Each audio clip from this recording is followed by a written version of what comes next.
There it is, plastered across the broad, stubbly face of that middle-aged construction worker walking ahead of me. It's that look, that knowing side smirk with one eyebrow arched. A flash of white-hot fury seizes hold of me and leaves me shaking with adrenaline. You fucking ghoul. Why won't you stay dead? How many times do I have to kill you before you finally stay dead? I struggle to fight back the tears. I can't break down. Not now. I don't want you to notice me. It's better when you don't see it coming. Easier. An elderly lady gives me a wide berth as she passes by, nervously clutching at her wide-brimmed sun hat as she circles around me. I fight the urge to scream obscenities into her wrinkled, blissfully unaware sheep face, gray and long and bovine in its ignorance. She is unable to see you as you really are. She can only see me, the way I look, ragged and overdressed in the oppressive heat. A shambling scarecrow of a man in a long coat and piss-stained work pants. A muddy-eyed hobo clutching a tattered plastic grocery bag to his chest. She thinks that I might be dangerous, and she's right. But not to her. I'd never harm a real person. The only being that I've ever harmed is you. And you're not really alive, are you? No. You're something else entirely. An undead parasite of some kind. A loathsome hitchhiker from beyond the edge of time and space. I don't kill you. Not really. I exterminate you. The lost souls suddenly howl, a cacophony of misery into my ear, and I flinch away, covering my head with my arms as I cringe against a street sign. People look at me and then look away, their expressions carefully neutral. I grimly ignore the voices and force myself to stand up straight. I resume tailing you, my eyes fixed on the sidewalk in front of my feet, and soon I'm forgotten. I have to be careful. I have to try my best to pretend that nothing is wrong, that I'm not actually following a monster down a hot summer street with trembling hands and my heart in my throat. If I'm not careful, they'll forcibly take me away to the hospital again.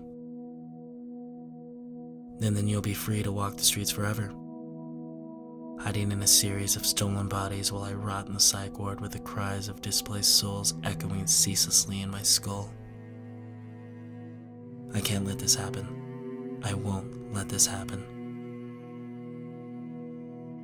You stop at a magazine stand to buy a newspaper and I turn away, tucking myself into my long jacket and melting against a dingy brick wall like a shadow.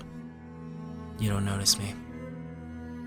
I wonder if you still remember the first time I killed you, years ago, and when I shoved you down the steep, narrow staircase that led from the second floor to the attic. It was so long ago, and you've stolen so many identities since then. Do you remember? I do. I can vividly recall staring at my hands afterward, fingers still splayed from the push that sent you tumbling to your death. I stared at my slender child's hands and the blood roared in my head like a freight train. I remember that I walked over your body on my way down the stairs. I'll never forget how your slack, cooling flesh had felt beneath my feet. It felt like rubber. You've died so many times. So many different ways, different places and faces, all of them pleading for mercy in their final moments. It enrages me how you could possibly have the gall to beg me, of all people, for even an ounce of mercy. Your whimpering and pleading never fails to push me into a frenzy. Mercy. For you? Never. For every death that you've suffered, you deserve to endure 10 more. I stare at the broad, sloping back of the new body you occupy with mingled bloodlust and disappointment.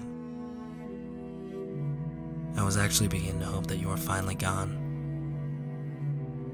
I haven't seen that evil leer of yours for weeks. But I was wrong. Here you are, back yet again. walking around in another disguise. How many times have I driven you from this world? Hundreds? I've lost count. I quietly follow you for endless blocks, and the agony of anticipation twists my guts into knots. We pass dozens of pizza joints and massage parlors, pawn shops and liquor stores with bars on the windows. To the disinterested world around us, you appear to be a weary blue-collar man on his way home after a hard, blistering day in the sun. But I know what you really are. A monster, a demon, a thing that steals the bodies of innocent people and forces them to do unspeakable things. Other people might not be able to see you, but I can. You can't hide from me. It's that look. I can spot it from a mile away. I know that look all too well. Finally, you turn a corner onto a single-lane street, still and empty in the late afternoon heat. I pull a 20-ounce claw hammer out of the bag and run the last few steps between us with the hammer raised high and a roar on my lips. In this final, fleeting moment, you stumble back in feigned confusion and terror, as you always do. Your attempt at deception drives me into a frenzy, and I rain a storm of righteous blows down upon your skull. Blood gushes. Clots of scalp and hair splatter onto the street. My eyes sting with a scalding film of blood and sweat. I swing the hammer until I'm panting from exertion. I swing it until your stolen vessel has been entirely destroyed, and you've been banished from the realm of the living once again. I throw back my head and howl my victory into the faded blue sky above. Red spots dance across my vision. I stumble over to a leaking fire hydrant to sluice the clotting blood from my hands, face, and the sleeves of my coat, still panting like a dog from the fury of the attack. The hammer is coated in a thick goop of brain matter, skin, and hair. I rinse it off as well as I can and put it back into the bag. Let this be the end of it. Don't come back. For the love of God, don't come back again. I rapidly stride away from the mess I've created with my head hunched low into the collar of my jacket. I don't know where to go from here. I turn the corner and wander without purpose, my thoughts fragmenting constantly against the background wailing of all the lost souls, hundreds of them. It's impossible to concentrate. What am I supposed to be doing now? The world is angles and confusion, blaring horns and hot, jagged sunlight. I want to scream as loud as I can, just to drown it all out. I want to.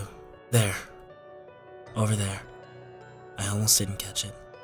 I thank God for turning my gaze to the right at that exact moment, or I would have missed it entirely. On the opposite side of the street, waiting for the bus, a pretty young woman and her son, a fair-haired boy of about 7 or 8, an arched eyebrow, a knowing side smirk. My pupils dilate and I bare my teeth in an unconscious snarl. I bound across the street and approach them with lowered brows and clenched hands. The woman draws back and speaks sharply to me, but I don't hear her words, because I'm staring at the boy, his arched brow, his hateful smirk, ancient and knowing. I pull the hammer out of my bag.